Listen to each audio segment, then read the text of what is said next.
Usisahau kushare, kusubscribe na kulike. Mheshimiwa sana makamu wa askofu wetu wa jimbo la Geita, Padri Elias Andrea Masorwa, na mkurugenzi wa utume wa walei jimbo la Geita, Mheshimiwa mapadre, frateri, watawa walioko hapa, wapendwa sana mama zetu kutoka parokia mbalimbali ndani ya jimbo la Geita, waheshimiwa wanafunzi na watu wote wenye mapenzi mema. Kwa upendo wa Kristo, tutumikie na kuwajibika.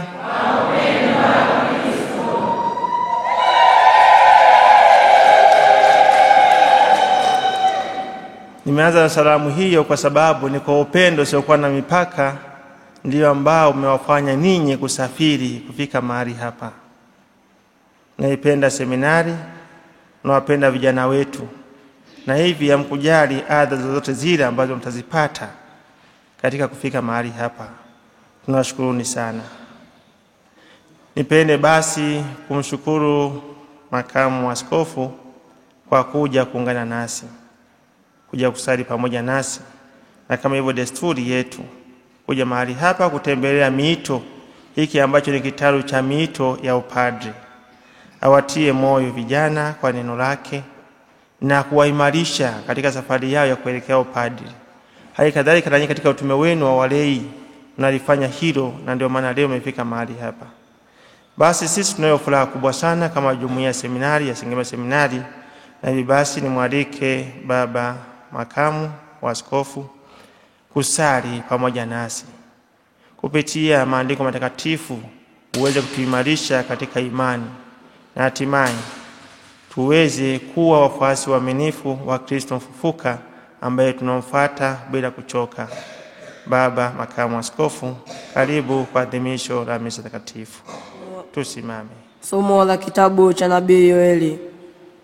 Bwana asema hivi: mataifa na wajihimize wakapande juu katika maana huko ndiko nitakakoketi niwahukumu mataifa yote yaliyo pande zote. Haya, utieni mundu, maana mavuno yameiva. Njooni, kanyageni, kwa maana shinikizo limejaa. Mapipa nayo yafurika, kwani uovu wao ni mwingi sana. Makutano makubwa wamo katika bonde la kukata maneno, kwa maana siku ya Bwana i karibu katika bonde la kukata maneno. Jua na mwezi vimetiwa giza na nyota zimeacha kuangaza. Maana Bwana ataunguruma toka Sayuni, atatoa sauti yake toka Yerusalemu, na mbingu na nchi zitatetemeka. Lakini Bwana atakuwa kimbilio la watu wake na ngome ya wana wa Israeli.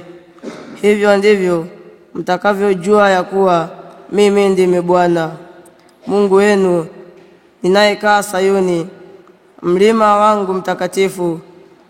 Ndipo Yerusalemu utakapokuwa mtakatifu, wala wageni hawatapita tena ndani yake kamwe.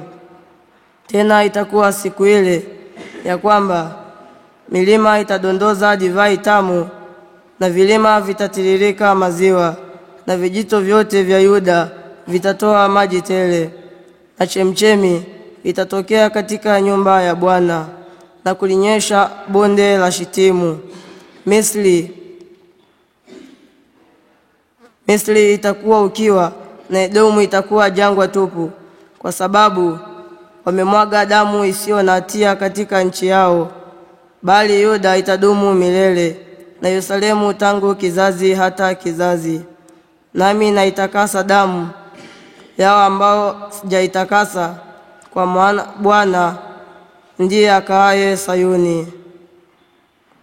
Neno la Bwana.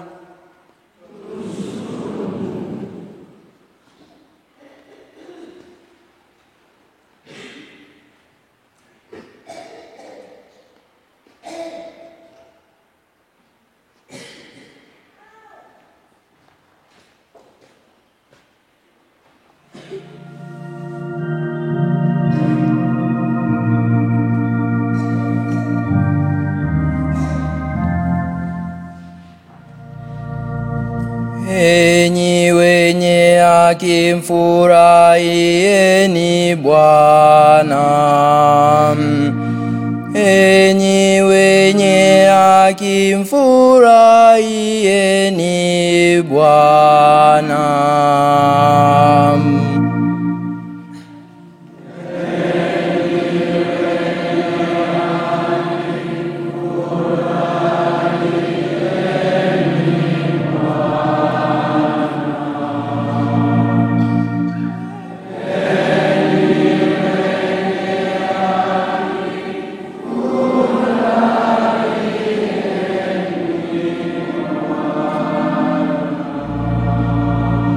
Bwana ametamalaki, nchi na ishangilie, visiwa vingi na vifurahi.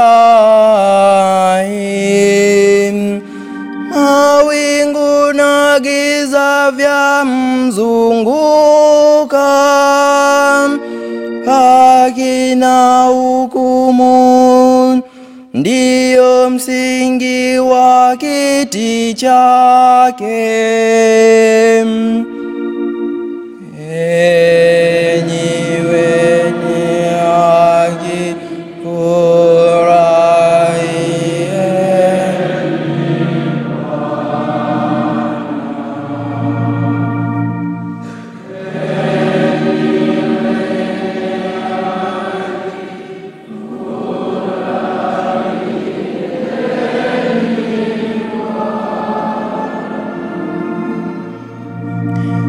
milima iliyeyuka kama nta mbele za Bwana, mbele za Bwana wa dunia yote. Mbingu zimetangaza haki yake, na watu wote wameuona utukufu wake. Enyi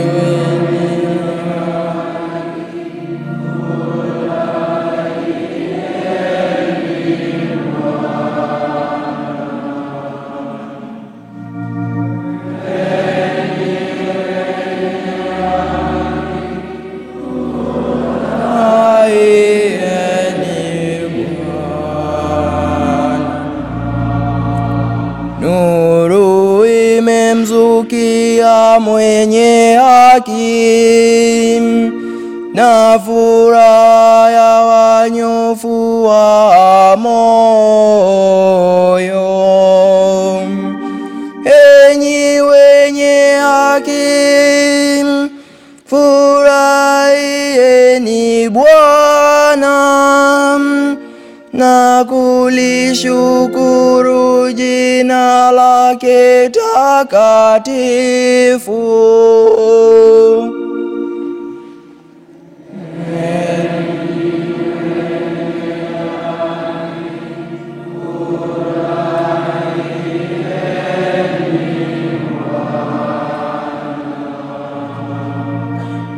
Mtume Paulo kwa Timotheo: ndugu yangu, na kukumbusha uichokee karama ya Mungu iliyo ndani yako kwa kuwekea mikono yangu. Maana Mungu kutupa roho ya woga, bali ya nguvu na ya upendo na ya moyo kwa kiasi. Basi usionee haya ushuhuda wa Bwana wetu, wala usionee haya mimi mfungwa wake, bali uvumilie mabaya pamoja nami kwa ajili ya Injili. Kwa kadiri ya nguvu ya Mungu, shika kielelezo cha maneno yenye uzima yaliyosikia kwangu, katika imani na upendo ulio katika Kristo Yesu. Ilinde ile amana nzuri kwa Roho Mtakatifu akaaye ndani yetu. Neno la Bwana.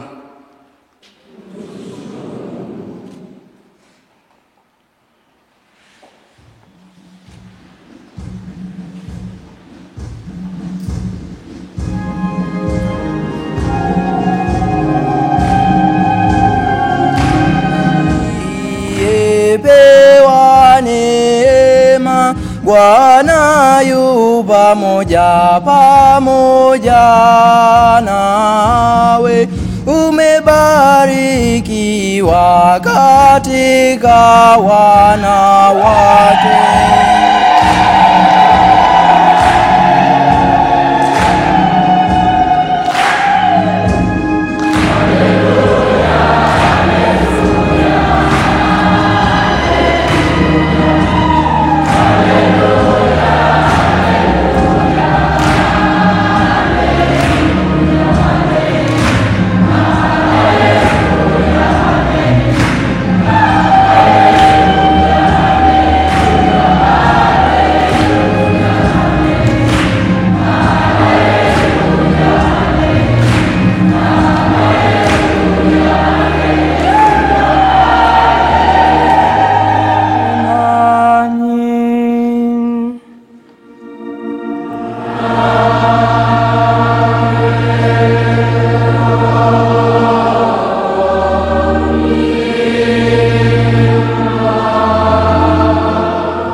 Somo la Injili takatifu ilivyoandikwa na Luka.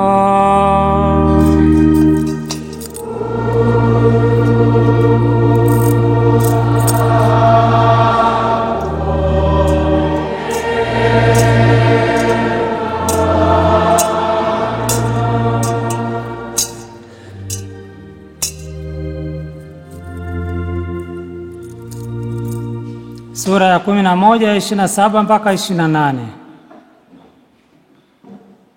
Ikawa Yesu alipokuwa akisema, mwanamke mmoja katika mkutano alipaza sauti yake akamwambia, heri tumbo lililokuzaa na matiti ulioyanyonya.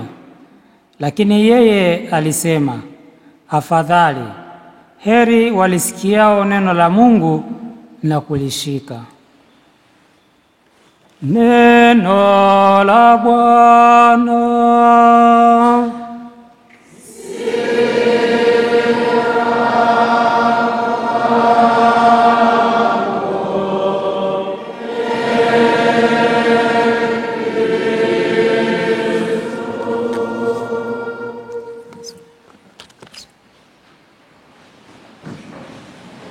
Ni siku ya Jumamosi leo, ambapo imekubalika kwamba wanawake wa Katoliki wa jimbo hili la Geita wafike hapa seminarini kutimiza wajibu wao. Ninyi mliofika tunawashukuru sana na kuwapongeza kwa maamuzi mazuri haya. Asanteni sana na Mungu awabariki.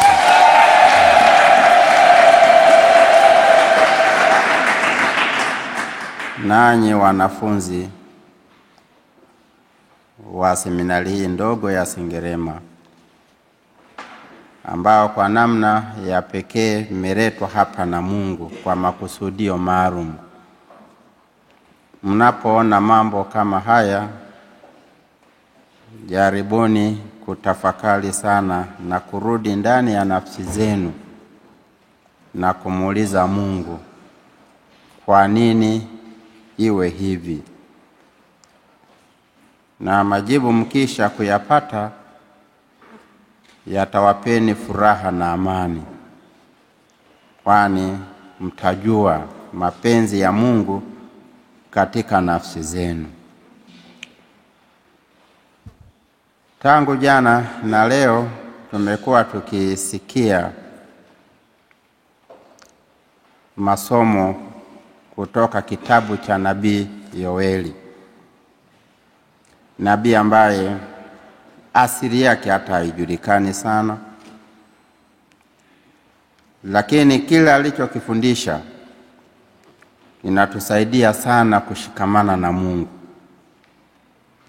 Takriban miaka ya 400 hivi kabla ya kuzaliwa Kristo, inasadikiwa, sio kwamba ni hivyo, inasadikiwa kwamba huyu nabii alikuwepo. Na nabii huyu aliyoandika hata unaweza ukayaweka katika makundi makuu mawili tu, na wakati mwingine unaweza ukapunguza zaidi ukaweka kundi moja tu, ukaita siku ya Bwana. Lakini ukienda katika makundi makuu mawili utataja mambo mawili: janga la taifa la Israeli, na la pili hukumu ya Bwana.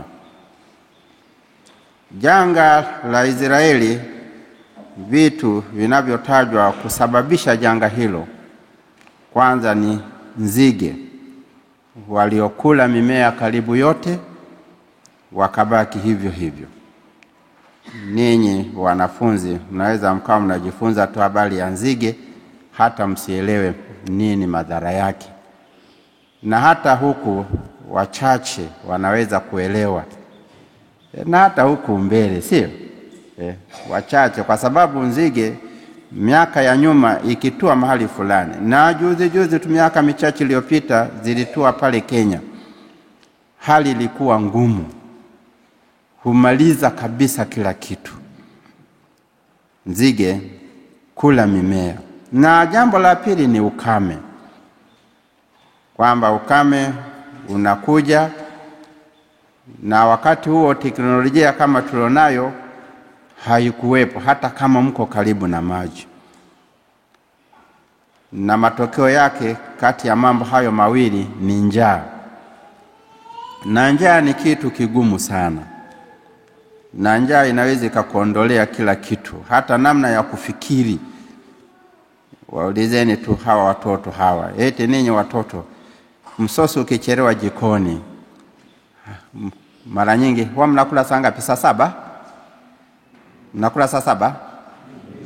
Halafu siku ikatokea saa 7 hakuna msosi, saa 8 hakuna msosi, saa 9 hakuna msosi. Utabeba daftari kwenda darasani? Hapana. Utaenda wapi sasa? Jikoni wala hakuvuki moshi. Njaa ni kitu kibaya, ni kitu ambacho kinamsababisha mtu asiende katika mwelekeo wenye kukusudiwa katika makusudi yake, katika malengo yake. Njaa inaweza ikakupoteza kabisa, hata dira yako usijue ni ipi. Njaa ni kitu kibaya. Njaa, hata sisi tumekumbana na njaa miaka kadhaa, lakini watu nasikia tu kulikuwa na njaa huko miaka ya nyuma kule. Na mama moja, hata ni hadithi lakini nadhani ni ukweli ndani mwake, na watoto wake njaa nyumbani. Watoto wanalia tu, mama tupe chakula, mama tupe chakula. Mama akawaza kabisa, nitafanyaje sasa, chakula hakimu na hapa hamna kitu. Kwa siri akakusanya mawe, kayaweka kwenye sufuria, kaweka na maji, kaanza kuyachemsha. Alafu akaleta na kamti. Alafu watoto wakilia anawapeleka kwenye sufuria, anawapa kale kamti. Hebu choma hicho kiazi kama vimeiva. Mtoto akichoma hivi pagumu kabisa, nyamazeni sasa, viazi havijaiva. Kumbe ni mawe. Watoto wanapata matumaini kwamba labda watakula baadaye.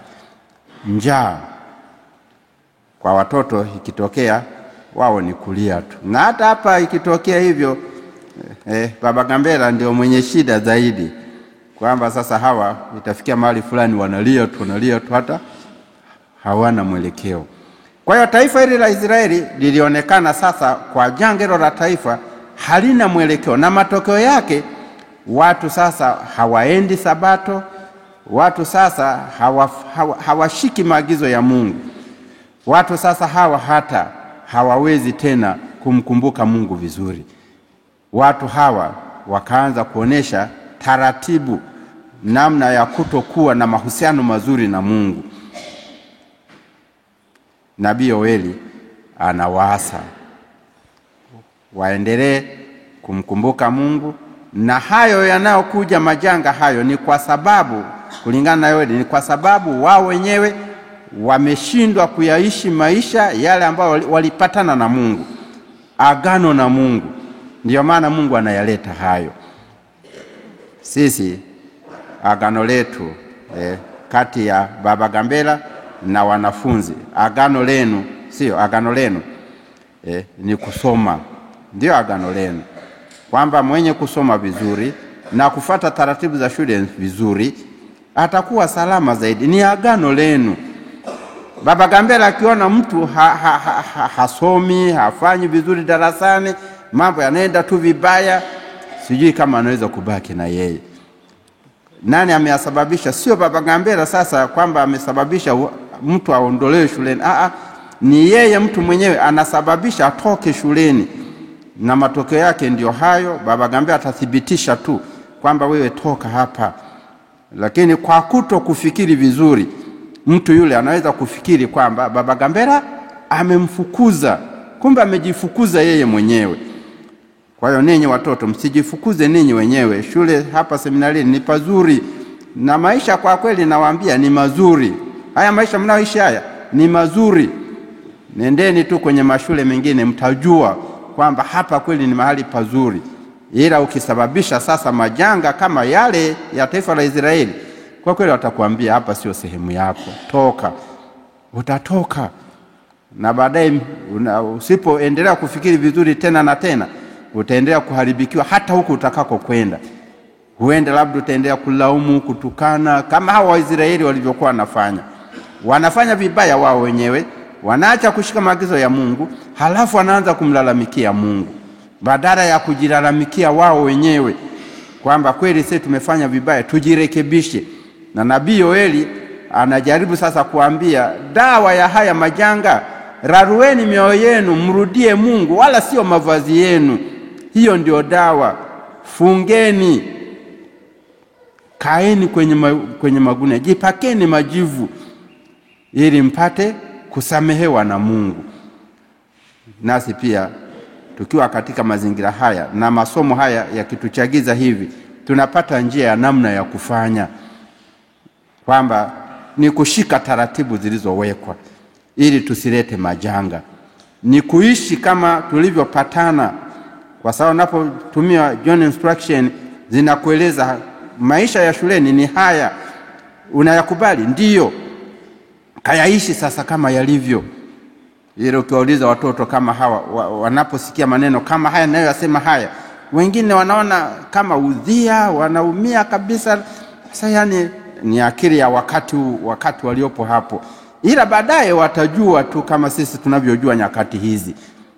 Kama tunavyojua nyakati hizi. Kumbe Baba Gambela na timu yake sasa analazimika sasa kulitengenezea mazingira lile agano liweze kuendelea vizuri, kama Yoeli anavyolitengenezea vizuri agano walilofanya Waisraeli na watu wake.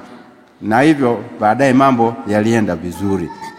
Mungu ajaribu kuyasawazisha mambo haya kwa namna ya taratibu anazotuletea, ili tusije tukahukumiwa kwa mwisho wa maisha yetu kuwa mabaya. Tusije tukahukumiwa kwa kushindwa mitihani, tusije tukahukumiwa kwa kukosa adabu, tusije tukahukumiwa kwa kukosa nidhamu, tusije tukahukumiwa kwa lolote. Na hivyo tukawa salama kabisa. Na somo hili la Jumamosi, sijui ni somo fupi kabisa. Mama anatamka katikati ya kusanyiko, baada ya kuona Yesu anafanya vizuri, anafanya mambo ambayo hata wale wakuu wao kama Mafarisayo, kama Masadukayo, kama waandishi, kama wazee wa wakuu hawayafanyi. Yesu anayafanya vizuri kabisa. Mama anasimama na kutamka, heri tumbo lililokuzaa, heri na matiti ulionyonya. Heri hayo mawili hayo, tumbo na matiti, ndio yanasifiwa. Haisifiwi akili ya mama, hasifiwi mgongo na utakao mbeba yule mtoto. Heri tumbo na matiti ulionyonya. Nanyi akina mama leo tulizoea kuita kunyonyesha. Tunakwenda seminari kunyonyesha. Baadaye imekuja umekuja msamiati mwingine, na hata mimi hata huwa siukumbuki vizuri. Ninakumbukaga tu wa kunyonyesha huu. Sijui una kasoro au hauna kasoro? Au mlianza kufikiri sasa Yesu anaongea na Nikodemo, anamwambia usipozaliwa mara ya pili. Nikodemo anasema inawezekanaje mimi kuingia katika tumbo la mama yangu na kuzaliwa tena mara ya pili? Inawezekanaje? Inawezekana na ninyi akina mama mkafikiri hivyo, na watoto kule sasa nao wakafikiri hivyo. Sasa akina mama wamekuja, leo ni siku ya kunyonyesha, mbona hawatunyonyeshi? Wakafikiri hivyo kama Nikodemo. Lakini kumbe kunyonyesha ni msamiati ni lugha ya picha, kwamba hao watoto wapate mahitaji yao, mahitaji ambayo yatawasaidia kuishi vizuri hapa shuleni. Wapate mahitaji ya lazima yatakayowasaidia kuishi vizuri hapa shuleni. Ndiyo kunyonyesha.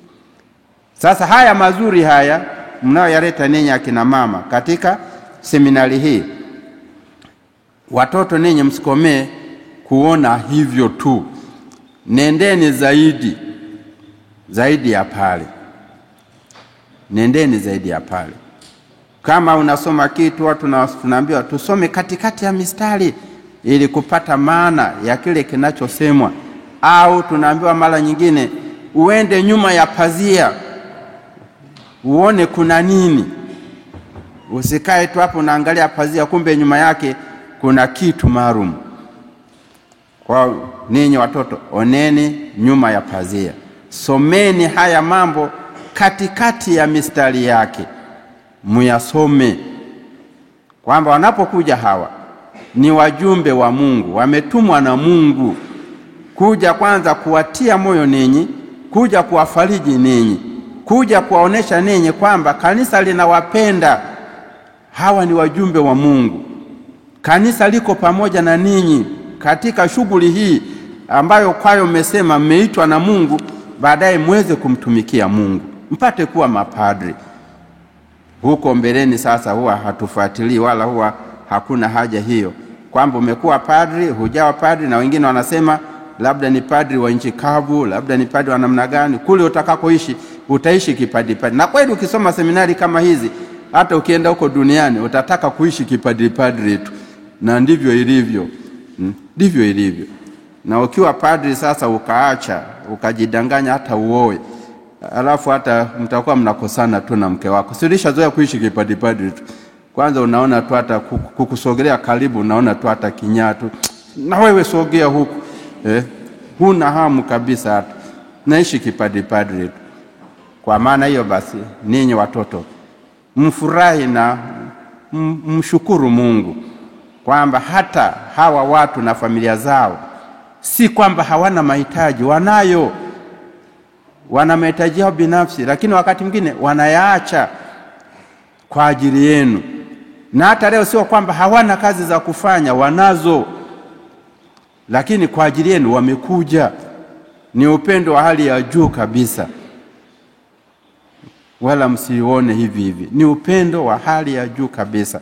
Moyo wa mama ni moyo ambao kila wakati unamwelekea mtoto, kama Bikira Maria tu alivyo kwetu sisi, na anavyohangaika mpaka sasa hivi. Hata anajitokeza mara nyingi kwa makundi mbalimbali akituambia acheni hili, fanyeni hili, salini rozari mpate amani, salini rozari wokovu upate kutimia. Si kwenu tu, hata kwa wale ambao hawajabatizwa. Hata rozari yenyewe tusali, muda wa rozari ndo tunaonekana tuko bize, tuna makazi yetu, na matokeo yake majanga ya kila namna. Kwa hiyo ninyi watoto, heshimuni kabisa jambo hili, mtukuzeni Mungu kwa jambo hili, shukuruni Mungu kwa jambo hili, mwambieni Mungu bila kukoma, asante sana Mungu. Ni shule gani ambayo kama isingekuwa seminari, akina mama kama hawa na akili zao timamu wakaacha kazi zao kwenda kwenye shule fulani, hata ungewashawishi kiasi gani wasingekubali hata kidogo. Kwani ninyi mna nini? Mna tofauti gani na wengine?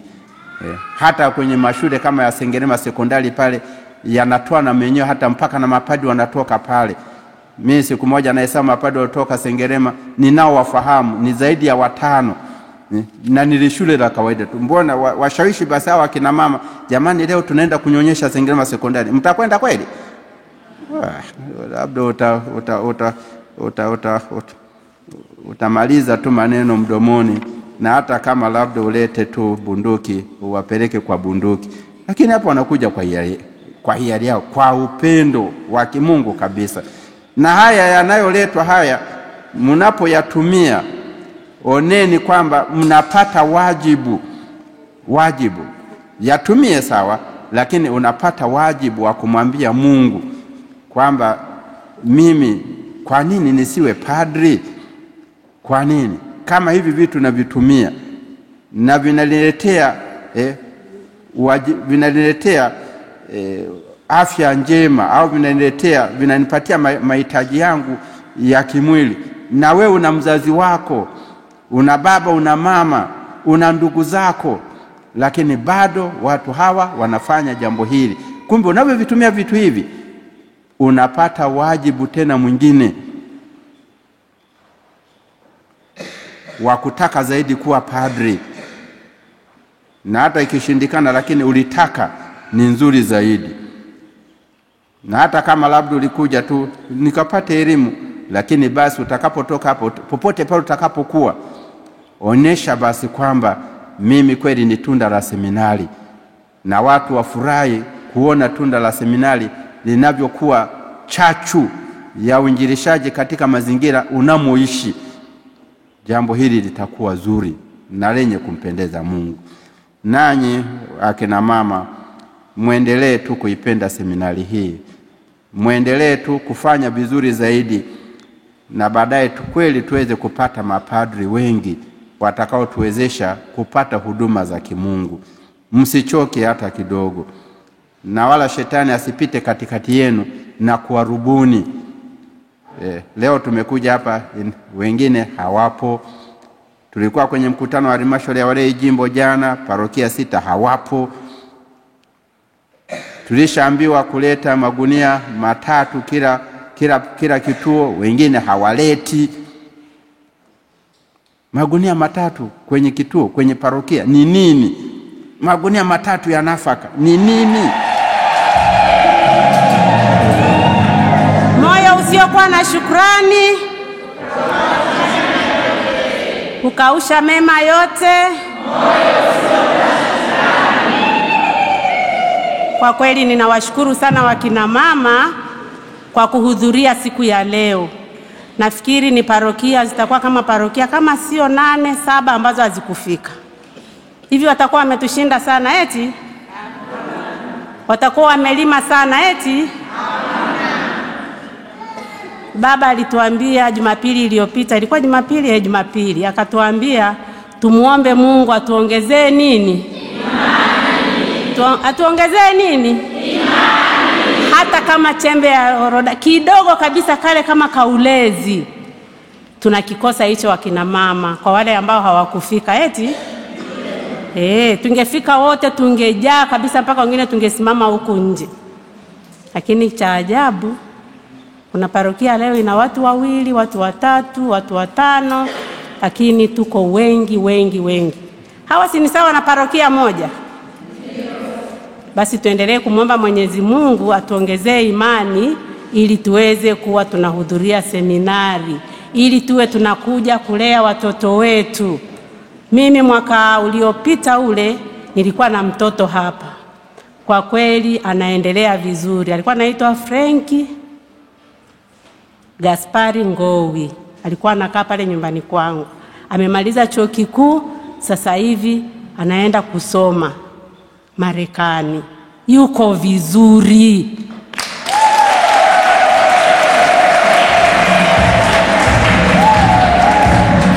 Yule mtoto nilikuwa namlea tu, lakini yuko vizuri. Vyo vya Mwanza wanamtafuta kwenye mnanizi za hospitali hizi, wanamtafuta kila leo. Napata message kwenye simu, mama tunamuomba Franki. Halitoka hapa Sengerema. Kwa hiyo tujitahidi kuleta watoto wetu kwenye shule zetu za seminari, zinafundisha vizuri. Hata asipokuwa padri atakuwa rais, si ndio? Watoto wetu msome, kama kesho mtakuwa mapadri. Yaani kunapopambazuka tu umevaa kama walivyovaa mababa hapa. Kwa hiyo msome sana, muwe mapadri eti? Muwe mapadri, madaktari.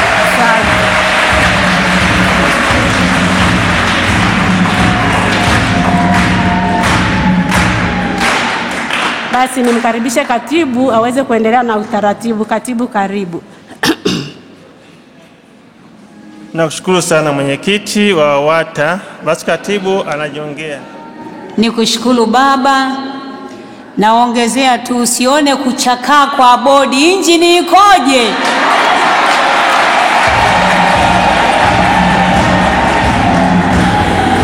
Kwa upendo wa Kristo.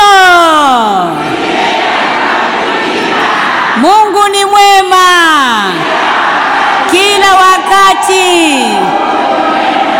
Mama Maria, mnatosha hamtoshi? Wapi vigeregere? Watoto wazuri, mko vizuri? Simama juu kidogo, mshangilie mama zenu. Simama wote, shangilia. Asante, mnaweza mkaketi. Basi kama kawaida, sasa tunaelekea sasa kwenye kiini chetu cha leo. Bila kupoteza muda, tulikuwa tumeshatengeneza utaratibu tukakubaliana. Kwa hiyo leo tunakuja kuhitimisha bajeti zetu. Kila parokia ilikuwa na utaratibu wake. Kwa hiyo tutaanza na dekania. Nikiita dekania fulani, wote mnaingia hapo na mizigo yenu. Mkifika hapo unataja, kama mimi ni parokia Bikira Maria wa Fatima, unasema ulichokuja nacho. Alafu tunaendelea na utaratibu mwingine, au sio mama zangu? Tuendelee kujenga safina. Baba Masola tuambia sisi tujenge safina wa WATA. Tutengeneze safina, tuingiemo tukavuke. Tunavuka hatuvuki? Basi naomba nianze na dekania ya Bukoli. Dekania ya Bukoli na parokia zake zote. Bukoli, Nyarubele, Kalumwa, Ngoma na Nyarugusu, wote mnafika hapo. Sijui mtakuwa na maiki nyingine, mnatusaidia na mizigo yetu. Naomba sasa twende huko kwenye mizigo yetu. Dekania ya Bukoli karibu. Watajiandaa dekania ya Katoro. Baada ya dekania ya Katoro, dekania ya Geita, baada ya Kasamwa, Kalebezo, tunamalizia na Sengerema. Bukoli karibu. Na kwa idadi ya akina mama hawa ambao nimeshachukua mahudhurio yao, nina akina mama 170 ambao tayari wameshaweka mahudhurio. Na kama kuna wengine bado, nafikiri tutawasiliana kuweka mahudhurio ili tutoe taarifa yetu sawa sawa. Kwa hiyo baba wakurugenzi, kazi yetu tuliyoifanya kama ifuatavyo.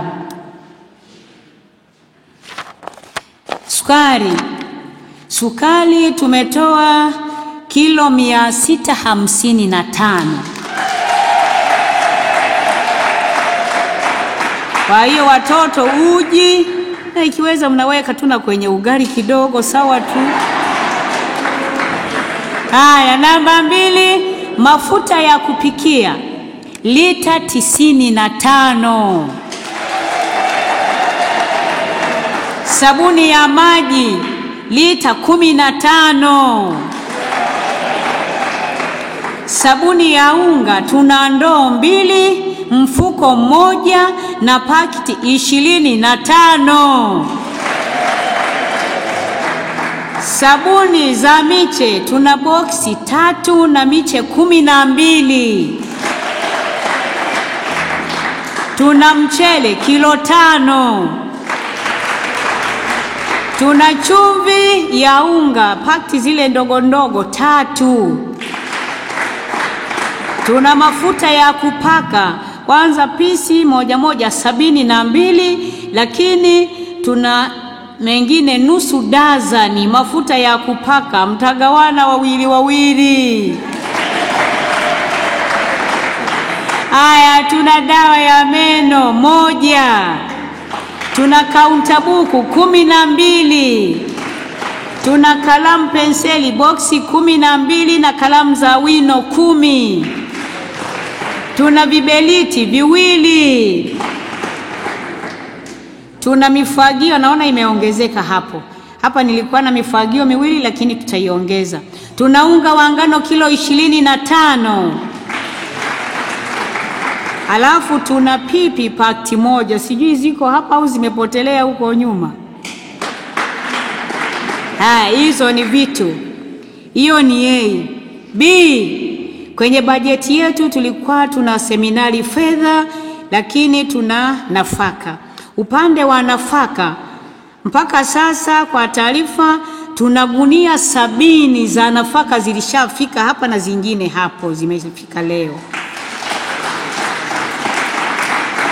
Haya, kwa fedha zilizokuwa zimetangulia hapa ni 600,000 na leo tumewasilisha 4,620,000 na kufanya jumla ya fedha 5,260,000 kwa upendo wa Kristo.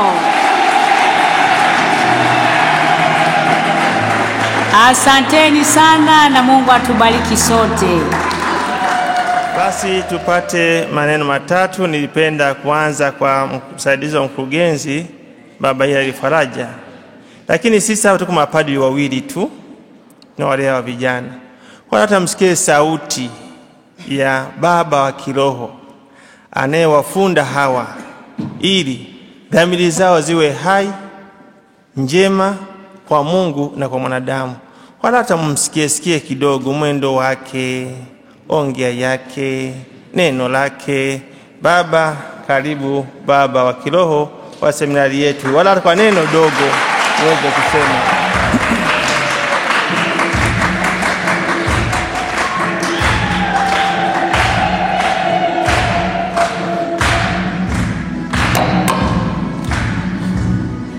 Tumsifuni Yesu Kristo. Basi mimi naitwa Father Gaudens Tenganamba, ndiye baba wa kiroho, ndio mlezi wa kiroho katika seminari hii. Mimi kwa kweli nawashukuru sana. Mmefanya kazi kubwa ya kuja kulea vijana. Lakini nina imani tunaweza tukafanya vizuri, sio? Zaidi ya hapa. Ikiwezekana tuwatikisi hata jimbo la Mwanza. Wajifunze kutoka wapi? Kwetu, sio? Tumejipanga lakini hatutaki kutoboa siri kwa sasa hivi. Mwakani mtaona. Tuendelee kusali, Mungu atusaidie, sio? Kwa hiyo mimi niwakaribishe, tulete watoto, tuendelee kuwalea. Hata kama lengo kwa kweli ni kuwa mapadri, hata kama watakuwa na padri, watakuwa na moyo mzuri, maisha, hata kutembea kwao utaona tu huyu ni mseminari, sio? Siemi hata kutembea tu mnajua ufaza huyu eti. Hata nikijichanganya huko mtaani na nini usema ila huyu kama vile faza hivi eti. Jamani, tumsifuni Yesu Kristo. Kwa hiyo bado hamjachelewa. Kama una mwanao pre-form mwendo tumeanza walau ndani ya wiki hii. Ukiona kama umechelewa au upata taarifa mapema, mlete mwanao basi tuweze kufanya mtihani, aweze kufanya mitihani na kusajiliwa. Karibu tulee pamoja. Tumsifuni Yesu Kristo. Kwa kweli ukifika seminari ndio umefika, au sio? Si unaweza kaendelea huko na gari au na huku chini? Hamna, ndio umefika hapa, sio? Kwa hiyo na nyinyi wawata ndio mmefika, jisikieni kama mko seminari. Karibuni sana. Basi tunamshukuru sana baba kiroho. Nimkaribisha sasa msaidizi wa mkurugenzi wetu Padre Hilary Faraja. Karibu kwa neno.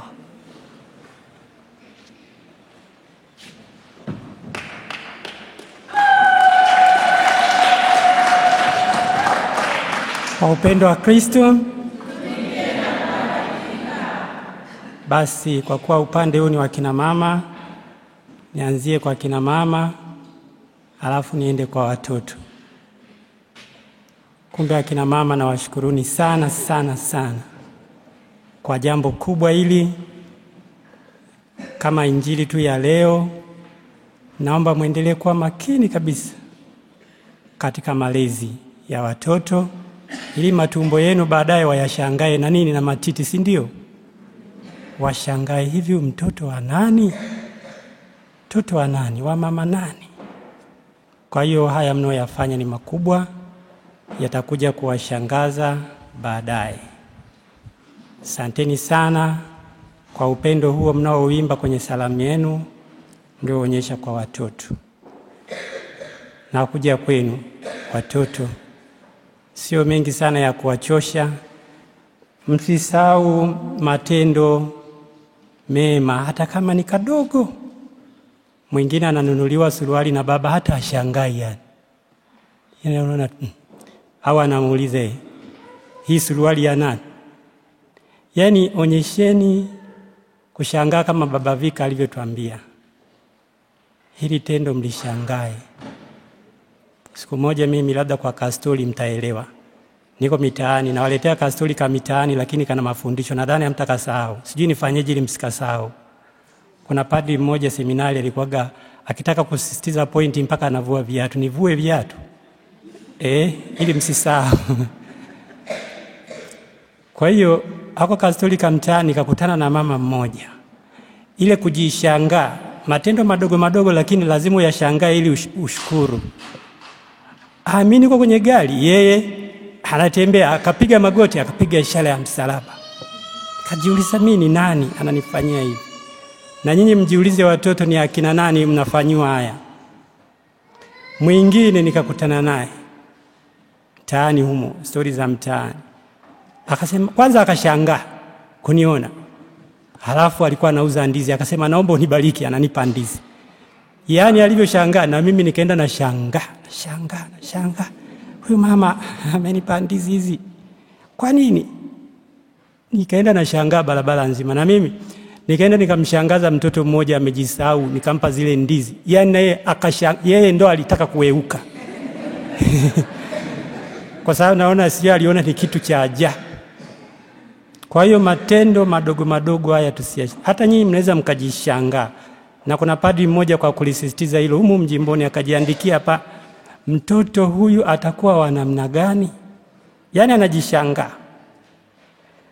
We nyumbani unaweza ukawa wenzako hata wanasoma mashule tu ya ovyo ovyo, au wengine hata wakusoma. Wewe kunasoma tu kwenye kanisa lina mataa na nini zuri. Hivi amshangai? Nyi watoto mbona naona mmeanza sasa kushangaa. Mmeanza sasa kushangaa. Kwa hiyo myashangae mambo haya na muone kabisa mambo haya makubwa ambayo Mungu anawatendea. Ada. Shangaeni ada.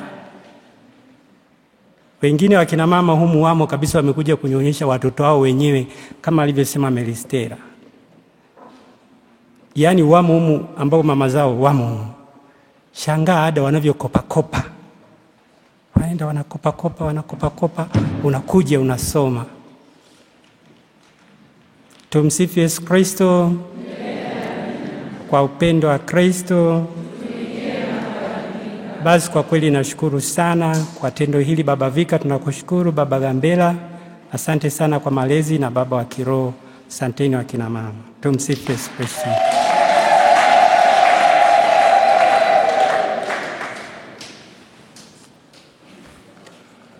Alikomalizia, mimi mshangado mkubwa zaidi. Baba Vika, tunakushukuru sana kuwa na kina mama. Ya kwangu ni machache sana. La kwanza ni shukurani. Mwaka huu tumekuwa na mambo mengi, mnafahamu, jubilei kome, upadirisho, mambo ya jenga jimbo letu Goba, Yohane Paulo wa pili, bajeti za kijimbo, bado kwenye ziara zake Baba Askofu kwetu kule tunatenda. Na mara nyingi tukisema kanisa, kwa kina mama ni 90 ngapi? 90 ngapi? 95 amna 99, ila kina baba akinisikia.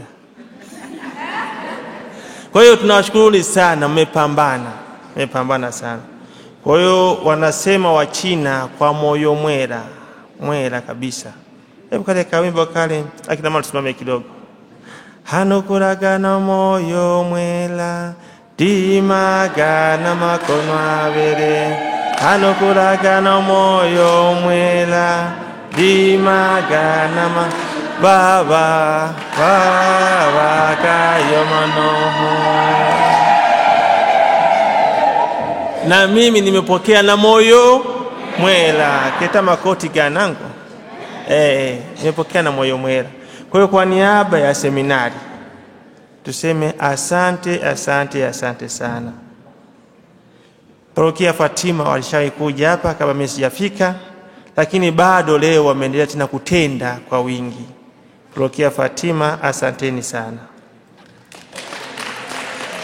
Na parokia zingine zote, wale 6, 8 hawajafika eti. 24 tumefika 36 wale. Tuendelee kuwaombea eti. Nao siku moja waguswe kwamba kule wamezaa na waje kutegemeza. Kama alivyosema baba kiroho, kadri tunavyoendelea tuweza kufanya vizuri zaidi. Kwa hiyo kwangu mimi kwa kweli ni mwanzo mzuri, nashukuru sana. Hiki ni kwa ajili ya vijana wetu. Niwahakikishie kabisa hiki ni kwa ajili ya vijana wetu. Kwa nitahakikisha wale wachafu na waita na hapa sabuni na wasimamia pale wanaenda kufua. Wala ambao mafuta yameishaisha naita na mpaka mwenyewe usoni, nasema unajipaka hivi. Usisahau kushare, kusubscribe na kulike.